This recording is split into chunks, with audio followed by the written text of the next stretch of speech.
Welcome to the Hollywood in Toto podcast, the right take on entertainment. The HiT cast offers a weekly look at Hollywood from a conservative point of view. Sick of media bias infecting Hollywood headlines? Tired of stars insulting your views? HiT has your back. Now, here's your host, Christian Toto. Welcome to episode 128 of the Hollywood in Toto podcast, the right take on entertainment. This week we talk with Mike Erwin and Galen Wright. They're the team behind Cayo Warboy, an upcoming TV series my listeners will definitely want to see with their entire families. More on that in a minute. You know, I'd like to think I've got a pretty thick skin. I read the craziest tweets and the most insane Facebook posts, often from my friends, but I don't really block anyone unless they get extremely cruel. No problemo. Now, if I unfollow those people with whom I disagree, I'm not much better than your average leftist, am I? Still, the news stories that hit over the past few days have really pushed me to my limit. Doxing, politicians mocking other politicians for getting hurt. It's just the tip of the crazy iceberg. What's happening to my country? And then I read a Wall Street Journal piece which rocked me to my core. I don't rock easily, but it did. A New York City comedy club planned a debate on reparations for late last month. They canceled that debate. Why? Well, you guess. Threats of violence. Yes, the Heckler's Veto won again. But that's not the part of the story that really scared me. That's just the new sick normal. The author of this particular article found one of the people whose veiled threats caused the debate's cancellation in the first place. His name is Larry Boone, and he thinks we cannot even debate reparations. They simply must happen, period. Not very American of him, is it? But it gets worse. He started by posting a picture of the comedy club's general manager saying she was responsible for having that debate in the first place. He wrote, "Please do your part, put an end to this." If that isn't a call to violence, I'm not really sure what is at this point. There's still more. The author of the article reached out to this fellow and had a very long conversation. Here are some direct quotes from the story. Mr. Boone said canceling the debate was the right thing to do, but, open quote, "We live in a free society, so do what you've got to do, and we'll do what we have to do," close quote. The story goes on, but he disclaimed any violent or disruptive intent. Open quote, "My heavy hitters are businessmen and women as well as those who have strong political connections," close quote, he said. That's bullying 101. The author then turned to the folks behind the comedy club. They knew they did the wrong thing, but they also feared for their safety, and I get that. They talk about how freedom of speech is so critical to the club's business, and also what the article says is an unwillingness to take risks compounds the danger, a point the owner concedes. Here's what he had to say. "I think it's very easy to make the case that when someone like me buckles, and I did buckle, there's blood in the water, and it encourages people to do this kind of thing," close quote. Welcome to 2019 America, folks. You know, I'm probably the last person around to be so cynical about my country, or to slap on a tinfoil hat, but I'll say this. Violence is coming to America sooner than later, and I pray I'm wrong.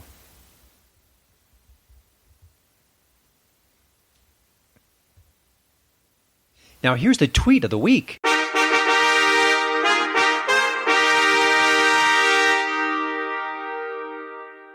This week's winner is Josh Gad. The man who gives voice to Olaf the Snowman in the Frozen franchise is joining the official boycott anything remotely tied to President Trump movement. Here's his tweet. "I'm finding it very difficult today to support the Miami Dolphins. I genuinely don't know if I can stand behind my lifelong team knowing what I now know about Stephen Ross." You see, Ross held a fundraiser for Trump, and now an animated snowman has the sads. You're listening to the Hollywood in Toto podcast, the right take on entertainment. It's been a while, but Threedonia's Jim Culver is back on the HitCast. Here's Jim to give us the scoop on two major woke fails. You know the saying, get woke, go broke. But one involved the studio behind the Dick Cheney hit piece, Vice. Here's Jim to fill in some of the blanks. You reached out to me recently about my favorite phrase, and forgive me for picking it above all the rest of late, but it's get woke, go broke. And that certainly applied to Gillette, and it also applied to a movie studio that's in tough time. So let's start with the Gillette story. Break it down real briefly and tell us what happened. Sure. So, as I'm sure everyone remembers, a while back, Gillette started doing ads that were very identity politics heavy, very Me Too oriented, and there was a huge backlash, and didn't pan out for them. They most recently announced they lost about $5 billion, and I think Procter & Gamble took about an $8 billion write-down on them. So obviously this didn't pay out for them. There was an interview with the Gillette CEO in Marketing Week where he tried to defend his ads, and he basically said they were a price worth paying because it was such an important cause. But at the same time, he contradicted himself when he admitted that it was really just about picking up market share among millennials. And his quote was, "It was pretty stark. We were losing share, we were losing awareness and penetration, and something had to be done. So we took a chance in an emotionally charged way." So a very cynical statement, and I think it kind of just that really reveals what all of this corporate marketing is all about. It's really just all about trying to win over younger customers. And obviously there's a pretty widely spread belief that younger Americans are very much on the left, and which isn't really based in reality. I mean, if you look at the numbers, millennials are actually more conservative than their parents and grandparents were at their age, and Generation Z is actually more conservative than the millennials. So it's really not based in reality, and even among the far left ideologues, they don't really reward pandering with money as a general rule. So what's interesting there as well is that we keep making the mistake of thinking Twitter is real life, thinking social media reflects society. It reflects a segment of society, and often a small segment. As much as I'm on Twitter, I try to have to kind of keep reminding myself this is not the real world. And I think that a lot of brands do think that way. They kind of are afraid of what happens on social media, and they're kind of trying to ride that wave. And what a mistake, right? Absolutely. I mean, it's always the dogs that bark the loudest that get the most attention. But, certainly social media has amplified the voices of some extremists. But if no one else is using the same kind of communication systems, then it's easy to assume they represent large numbers behind them when they really don't. Yeah. So it's kind of a widespread misconception, and so these misconceptions turn into big marketing strategies, and I'll just give a personal story real quick if I could. So I used to work in marketing in the corporate world back when the movie An Inconvenient Truth came out, and companies had started to jump on board this green energy bandwagon, and so we went to a sales seminar where they kind of told us how to sell these green products to people, and this kind of reveals the mindset. But basically, they told us there's two kinds of customers. There's selfless people that care about the environment, and there's selfish people that care about money. And so you can sell these products to both of them by talking about how good they are for the environment, and also talking about how they have tax breaks and will save you money. And you can see that in a lot of the advertising, the green energy advertising at the time. And so that, obviously it's overly simplistic mindset, but that's kind of what they were running with. And I think for example, a lot of these movie studios, there's been similar pitches going on for identity politics. And they've basically been saying, well, there's two kinds of viewers we want to bring into the theater, right? There's older viewers and there's younger viewers, and the older viewers like nostalgia, and the younger viewers like social justice. So what we're going to do is we're going to do remakes and reboots and sequels to all of our popular brands, and then we're going to give them a social justice bent. So then the nostalgia will bring in the older folks, and then the social justice will bring in the younger folks. And so that's kind of been their strategy going forward. And again, it's based on some pretty wide misconceptions about who that would appeal to, and that the belief that it's not going to drive a lot of people away. Yeah. So and we've got a movie studio that really kind of epitomizes that, Annapurna Pictures, which had some bad financial news in the last few days. Can you talk a little bit about what's going on there and how that kind of connects with the Gillette story and sort of the overarching themes you're talking about? Sure. Yeah. So Annapurna was or is a independent film studio that became pretty popular for making a lot of well done lower budget or mid budget movies. For example, Zero Dark 30, American Hustle, and some of them were pretty successful as lower budget movies go. But the CEO is a pretty hardcore ideologue, and she was obviously looking to win over the younger crowds. So, they started distributing their own movies and cutting out their Sony and the other partners that were focused more on, more moderate messaging. And then they made movies that were really higher budgeted bombs, and were very high in the social justice messaging. Obviously the most recent notorious one would be Vice, the Dick Cheney movie, which I think cost $60 million to make and lost tens of millions of dollars. And so these movies really just don't make money. They don't bring in the audiences they're supposed to, and so the company's been in financial dire straits for a long time, and it's recently announced bankruptcy. So the CEO is the daughter, Megan Ellison is the daughter of Larry Ellison, who is a billionaire. He founded Oracle, and so he's worth tens of billions of dollars. And so she's essentially been using his money to fund all of these movies. And so it's just kind of a question of, will he finally cut off the money flow? In which case the studio is basically doomed. That's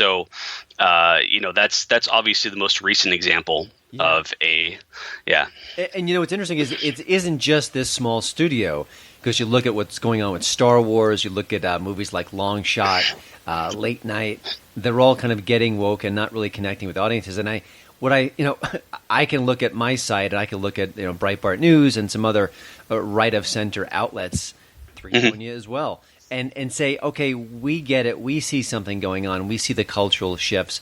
I really don't think Hollywood is. And just one last question. I don't think they've gotten the message yet in the industry, the film industry.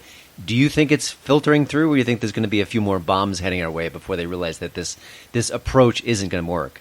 I don't think it's filtering through at all, because Hollywood is such a bubble at this point, such an ideological bubble. So, the movie studios are probably 5 or 10% political ideologues, all on the left, of course, and then the other 90% just care about making movies and making money. But that's all that's the only voices they're hearing are on the left. So, and they're telling them that this will bring in the younger folks. I mean, obviously Disney bet all their chips on bringing in girls to the Star Wars franchise by going all in on female empowerment.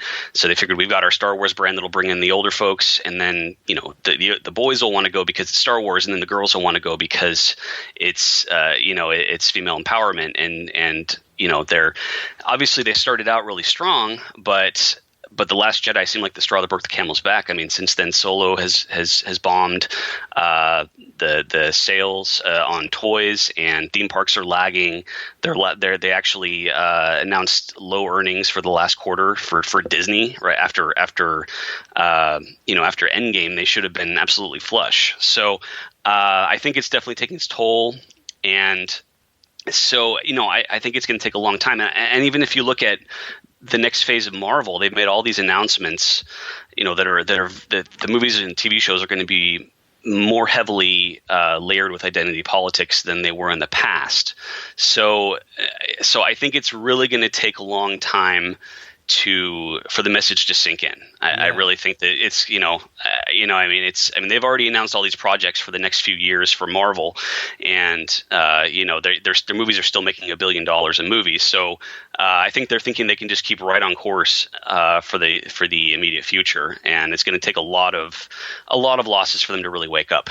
Yeah, I'll be very curious to see what happens with Marvel over the next 5 years, maybe much less, because I look at that new slate, I kind of shrug my shoulders. Maybe I'm alone, maybe I'm not alone. But hey, Jim, thanks for joining the show. You brought some really great points. Again, you can find Jim's work at Threedonia.com. You'll see a link to the site on the show notes page at Hollywood in Toto. And look forward to speaking to you again. Thanks a lot for having me. My name is Anne McElhinney. And I'm Phelan McAleer, and we wanted to tell you about our new podcast, The Anne and Phelan Scoop. In fact, it's our first podcast. So you know us from the Gosnell movie, Frack Nation, the Gosnell book, FBI Lovebirds Undercovers, Hypocrite series, Mind Your Own Business, Clinton Emails on Film, Ferguson. We've had all these projects. People have said, why don't we see more of you? Why don't you do a podcast? So we're doing a podcast. We're doing a podcast. And it'll be politics, it'll be culture, it'll be movies, it'll be books, it'll be exhibitions, and it'll be your problems also. Jokes, and recipes. And recipes, don't forget recipes. And we'll imbibe a little. Champagne. God save all here. So tune in wherever you get your podcasts. We'll be there. The Anne and Phelan Scoop. Thank you. Mike Erwin can look back on a long career in filmmaking with pride. He's produced a number of movies like A River Below, the heralded 2017 documentary. Now, Mike wants to create something more personal, something that brings good values along with quality storytelling to the audience. It's why he teamed up with Galen Wright to create Cayo, Warboy. The upcoming series follows a boy left stranded following an EMP attack. This little guy's got to grow up fast to survive. And that's where the challenges and the story begins. Mike and Galen talk about their project, their previous TV show that helped inspire it, and also much, much more in the latest HitCast interview. I hope you enjoy my conversation with Mike Erwin and Galen Wright.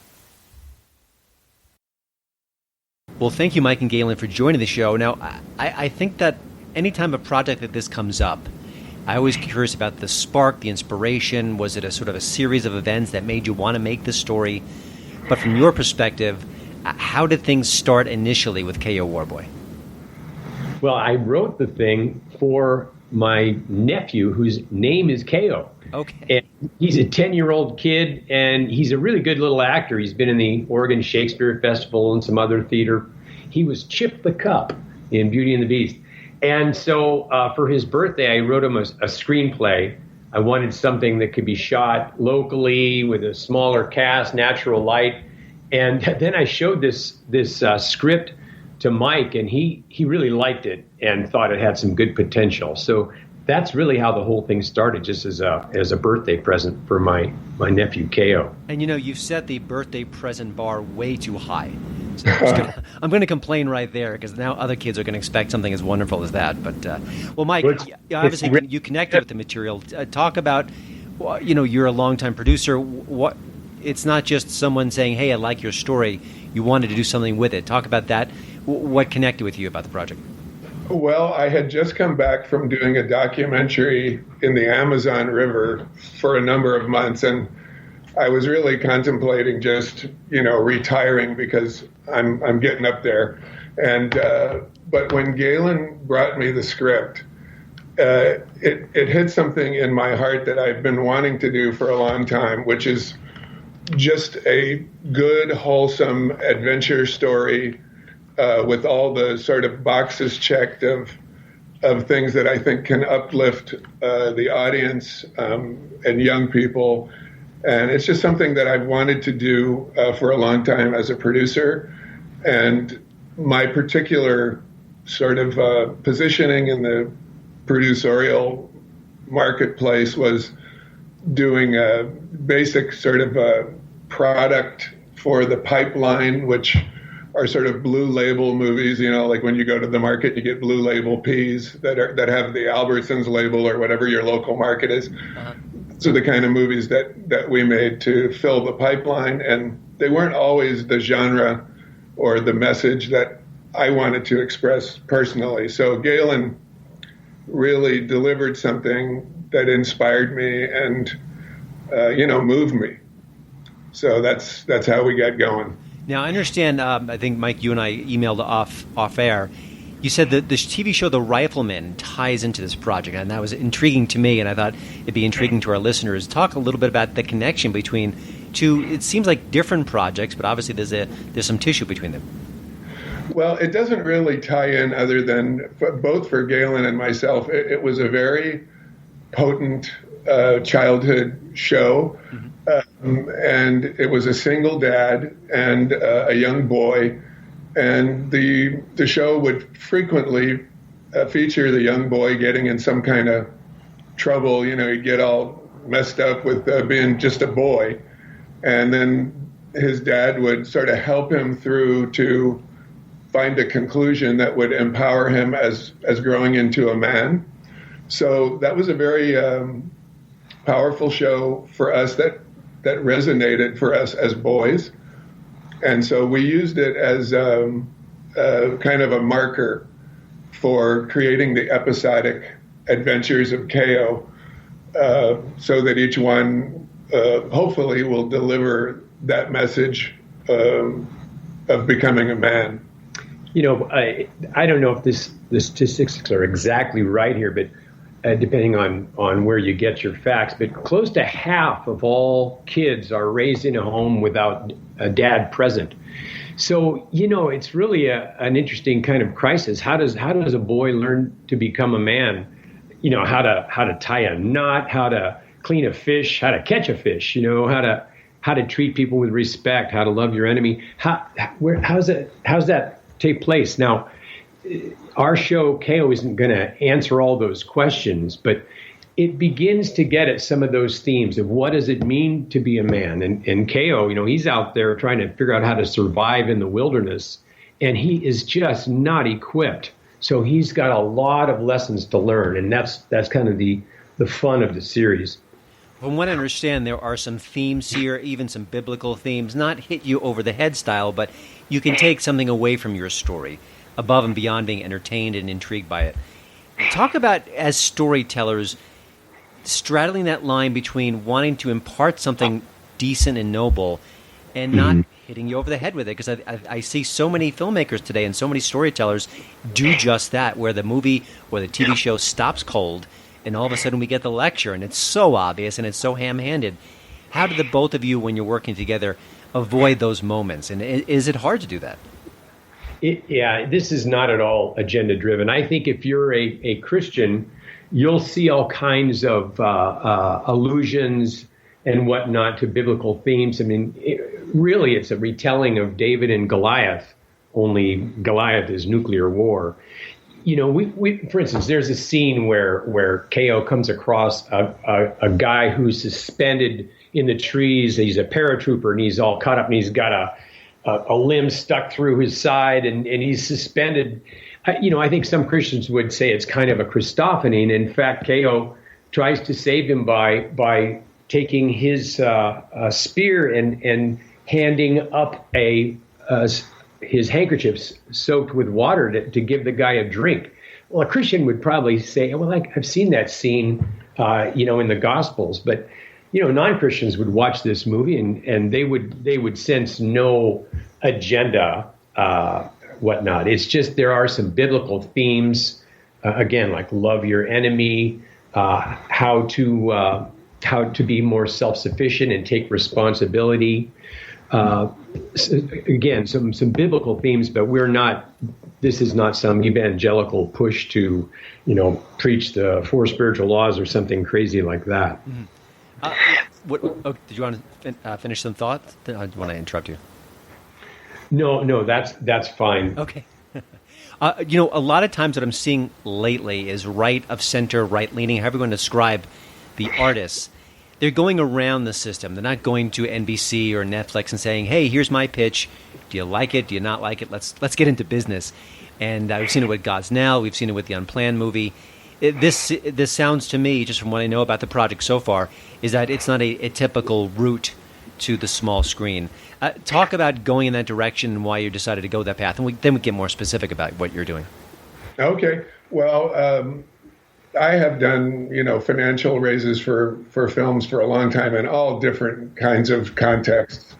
And the films that you mentioned, Gosnell and Unplanned, along with the project called The Chosen, which is an 8-part television series, were very inspirational for us because the trend, we think, is that there's a movement where a producer can actually control their message, their community, their distribution platform, and their audience all in one fell swoop. And that's what all of these projects have essentially done, with the notable exception of Unplanned, which had a theatrical release that, you know, was pretty powerful.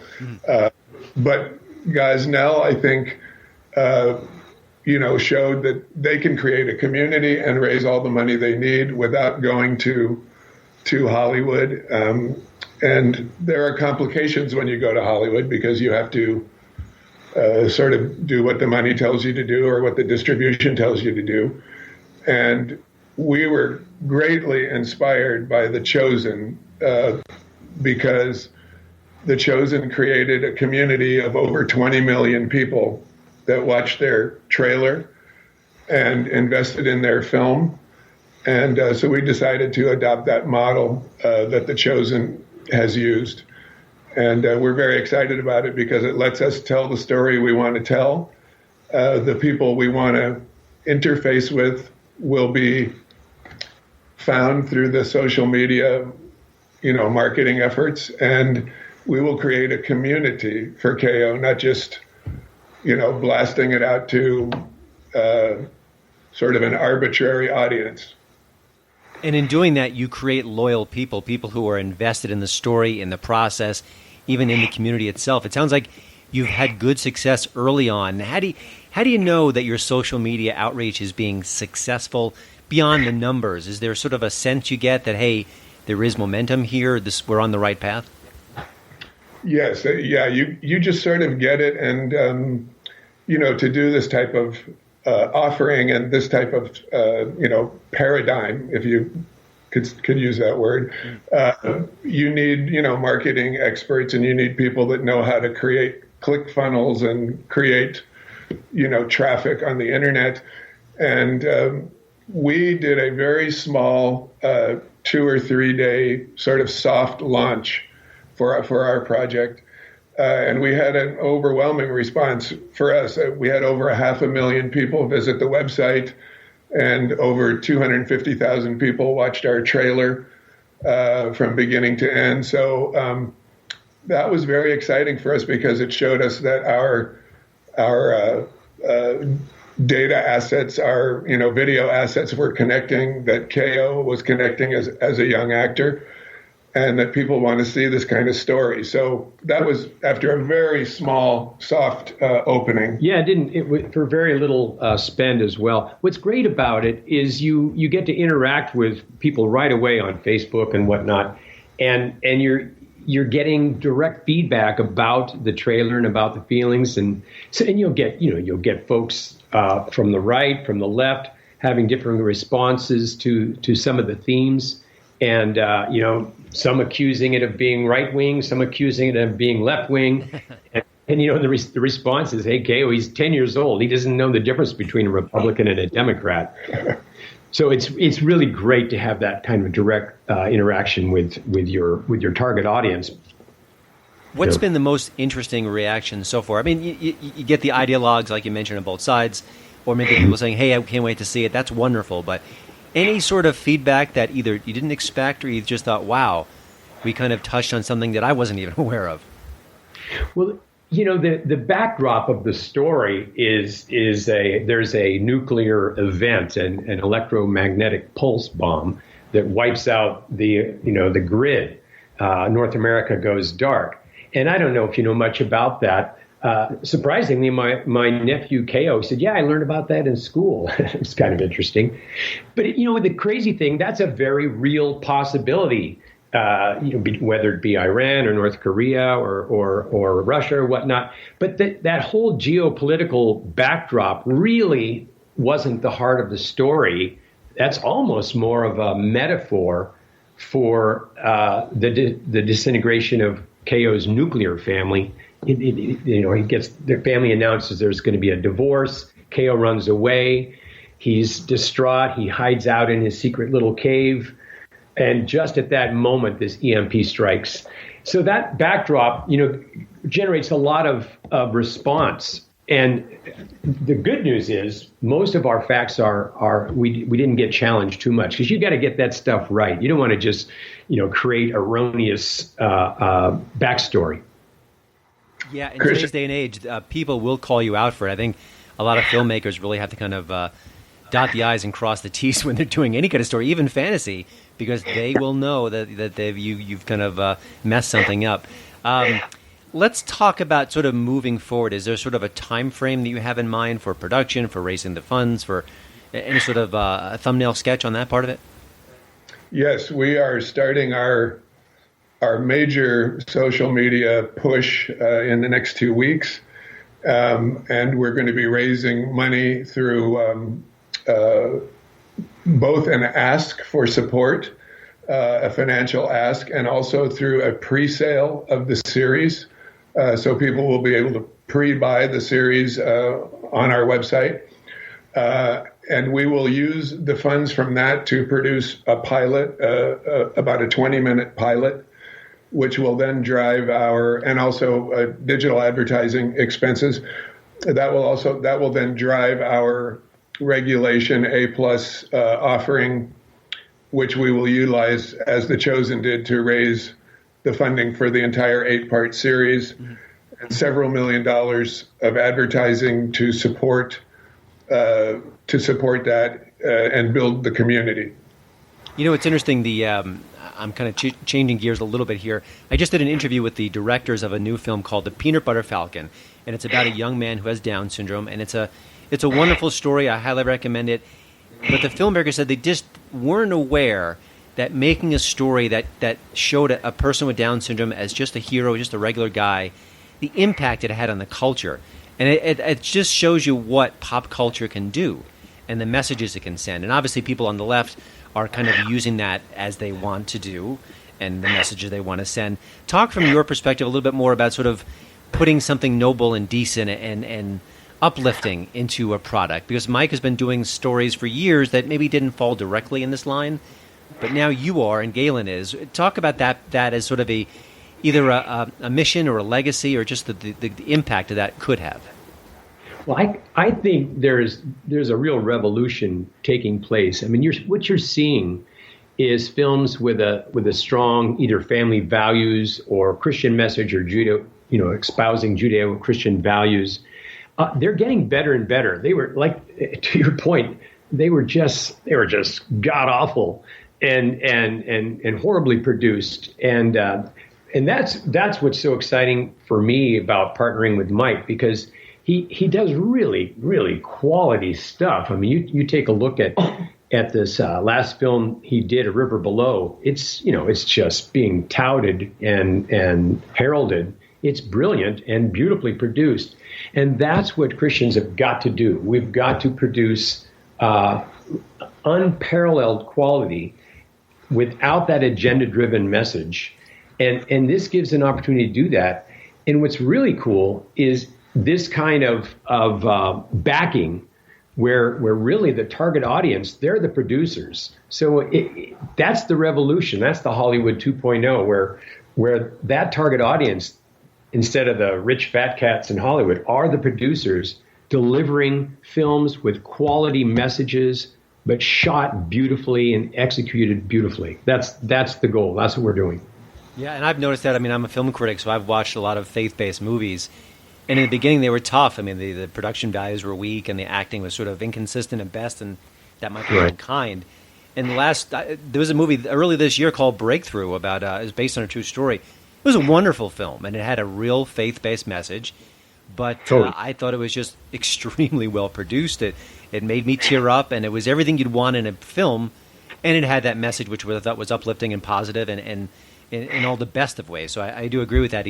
I think if people right of center, people of faith, come to the marketplace with mediocre fare, it's going to be found out rather quickly, and it's going to get pushed aside. So I'm glad to see what's going on. Any last sort of teases? I think sometimes the artist is the best person to kind of whet our appetites for a particular project. So with this one, with Cayo Warboy, give me your elevator pitch before we let you go. The elevator pitch is that kids need adventure stories, and Cayo is a really, really exciting adventure about a kid who is cut off from his family and left to survive alone in the wilderness. And he is going to face some crazy enemies, not only your lions and tigers and bears, oh my, but survivor preppers and looters and enemy soldiers. And in the process, he's going to have to face his gravest fears and find the courage from within to overcome. It's an exciting adventure story. Yeah, if I could add to that, Christian, I think as producers on this project, we're always thinking about the media that our children consume and even our families consume. And, these fiction stories provide exploration of emotions in children and in families. So we're excited to be able to offer a product that the whole family could watch together. By the way, earlier you asked us what some of the responses were, and one of the responses that I've gotten a particular kick out of is people want to know what happens to Cayo. They only watch a 2-minute piece, and then hundreds and hundreds of people want to know what happens to him. So I think we're creating fiction that's going to provide a place for kids to explore their emotions and an opportunity for parental interaction with kids, asking questions, because it's a very raw environment set against a pretty scary backdrop. Mm-hmm. So we think that it can be particularly impactful as media for the consumption of young people and families. Well, I've got 2 young boys who I'm looking forward to watching this with them. I think they'll get a big kick out of it and maybe take something away from it more than just entertainment. But thank you guys, Mike and Galen, for joining the HitCast. Please put Cayo Warboy on your radar. But more importantly, go to warboy.tv. That's WARBOY.tv to help support the project. All the best, guys. And I want to talk to you again down the longer road when you've got other things in the hopper. But for now, let's get this one done. Thanks for your time. Hey, Thank you so much, Christian. Well, thanks again for listening. Don't forget to check out HollywoodandToto.com for both the show notes and, of course, the latest entertainment news. Please follow me at Twitter at HollywoodandToto. And we'd love it if you leave a podcast review over at iTunes. See you next week.